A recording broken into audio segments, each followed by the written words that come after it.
कृष्णा, राधे राधे। आज की वीडियो में आप श्रवण करने वाले हैं सोम और व्रत की कथा। एक नगर में एक बहुत धनवान शाहूकार रहता था, जिसके घर में धन की उसके कोई पुत्र नहीं, परंतु उसको ऐसे चिंता दिन रात लगा रहता था। वह पुत्र की कामना के लिए प्रत्येक सोमवार को शिव जी का व्रत और पूजन किया करता था तथा शाम काल को शिव मंदिर में जाकर शिव जी के सामने दीपक जलाया करता था। उसके इस भक्ति भाव को देखकर एक समय श्री पार्वती जी ने शिव जी महाराज से कहा कि महाराज, यह शाहूकार आपका अनन्य भक्त है और सदैव आपका व्रत और पूजन बड़ी श्रद्धा से करता है। इसकी मनोकामना पूर्ण करनी चाहिए। शिव ने कहा, हे पार्वती, यह संसार कर्म क्षेत्र है। जैसे किसान खेत में जैसा बीज बोता है वैसा ही फल काटता है, उसी तरह इस संसार में जैसा कर्म करते हैं वैसा ही फल भोगते हैं। पार्वती जी ने अत्यंत आग्रह से कहा, महाराज, जब यह आपका अनन्य भक्त है और इसको अगर किसी प्रकार का दुख है तो आप इसको अवश्य दूर करना चाहिए, क्योंकि आप सदैव अपने भक्तों पर दयालु होते हैं और उनके दुखों को दूर करते हैं। यदि आप ऐसा नहीं करेंगे तो मनुष्य आपकी सेवा तथा व्रत क्यों करेंगे। पार्वती जी का ऐसा आग्रह देख शिव जी महाराज कहने लगे, हे पार्वती, इसके कोई पुत्र नहीं है। इसकी चिंता में यह अति दुखी रहता है। इसके भाग्य में पुत्र न होने पर भी मैं इसको पुत्र की प्राप्ति का वर देता हूँ, परंतु यह पुत्र केवल 12 वर्ष तक जीवित रहेगा। इसके पश्चात वह मृत्यु को प्राप्त हो जाएगा। इससे अधिक मैं और कुछ इसके लिए नहीं कर सकता। यह सब बातें शाहूकार सुन रहा था। इससे उसको न प्रसन्नता हुई और न ही कुछ दुख हुआ। वह पहले जैसा ही शिव जी महाराज का व्रत और पूजन करता रहा। कुछ काल व्यतीत हो जाने पर शाहूकार की स्त्री गर्भवती हुई और 10वें महीने में उसके गर्भ से अति सुंदर पुत्र की प्राप्ति हुई। साहूकार के घर में बहुत खुशी मनाई गई, परंतु साहूकार ने उसकी केवल 12 वर्ष की आयु जानकर अधिक प्रसन्नता प्रकट नहीं की और न ही किसी को भेद बताया। जब वह बालक 11 वर्ष का हो गया तो उस बालक की माता ने उसके पिता से विवाह आदि के लिए कहा, तो वह शाहूकार कहने लगा कि अभी मैं इसका विवाह नहीं करूँगा, अपने पुत्र को काशी जी पढ़ने के लिए भेजूंगा। फिर शाहूकार ने अपने साले अर्थात बालक की अम्मा को बुला करके उसको बहुत सा धन देकर कहा, तुम इस बालक को काशी जी पढ़ने के लिए ले जाओ और रास्ते में जिस स्थान पर भी जाओ यज्ञ तथा ब्राह्मणों को भोजन कराते जाओ। वह दोनों मामा भांजे यज्ञ करते और ब्राह्मणों को भोजन कराते जा रहे थे।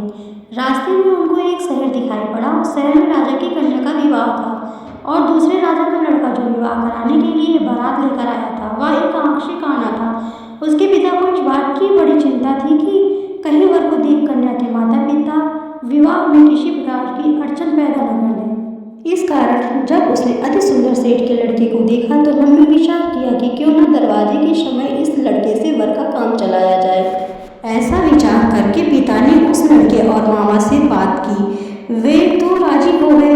फिर उस लड़के को वर के कपड़े पहना तथा घोड़ी पर चढ़ा दरवाजे पर ले गए और सब कार्य प्रसन्नता से पूर्ण हो गया। फिर वर के माता पिता ने सोचा कि यदि विवाह कार्य भी इसी लड़के से करा दिया जाए तो क्या बुराई है।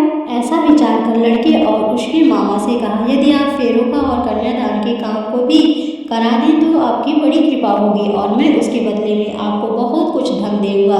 तो उन्होंने स्वीकार कर लिया और विवाह कार्य भी बहुत अच्छी तरह से संपन्न हो गया। परंतु जिस समय लड़का जाने लगा तो उसने राजकुमारी की चुंदड़ी के पल्ले पर लिख दिया कि तेरा विवाह तो मेरे साथ हुआ है, परंतु जिस राजकुमार के साथ तुमको भेजेंगे वह एक आंक्षी काना है और मैं भी काशी जी पढ़ने जा रहा हूँ। लड़की के जाने के पश्चात उस राजकुमारी ने जब अपनी चुंदड़ी पर ऐसा लिखा हुआ पाया तो उसने राजकुमार के साथ जाने से मना कर दिया और कहा कि यह मेरा पति नहीं है, मेरा विवाह इसके साथ नहीं हुआ है, वह तो काशी जी पढ़ने गया है। राजकुमारी के माता पिता ने अपनी कन्या को विदा नहीं किया और बारात वापस चली गई। उधर सेठ का लड़का और उसका मामा काशी जी पहुंच गए। वहां जाकर उन्होंने यज्ञ करना और लड़के ने पढ़ना शुरू कर दिया। जब लड़के की आयु 12 साल की हो गई उस दिन उन्होंने यज्ञ रचा रखा था कि लड़के ने अपने मामा से कहा, मामा जी, आज मेरी तबीयत कुछ ठीक नहीं है। मामा ने कहा, अंदर जाकर सो जाओ। लड़का अंदर जाकर सो गया और थोड़ी देर में उसके प्राण निकल गए। जब उसके मामा ने आकर देखा तो वह मुद्दा पड़ा है तो उसको बड़ा दुख हुआ और उसने सोचा कि अगर मैं अभी रोना पीटना मचा दूंगा तो यज्ञ का कार्य अधूरा रह जाएगा। अतः उसने जल्दी से यज्ञ का कार्य समाप्त करके ब्राह्मणों के भोजन के बाद रोना पीटना आरंभ कर दिया। संयोगवश उसी समय शिव पार्वती जी उधर से जा रहे थे। जब उन्होंने जोर जोर से रोने की आवाज़ सुनी तो पार्वती जी ने कहने लगी, महाराज, कोई दुखिया रो रहा है, इसके कष्ट को दूर कीजिए। जब शिव पार्वती ने पास जाकर देखा तो वहाँ एक लड़का मुद्दा पड़ा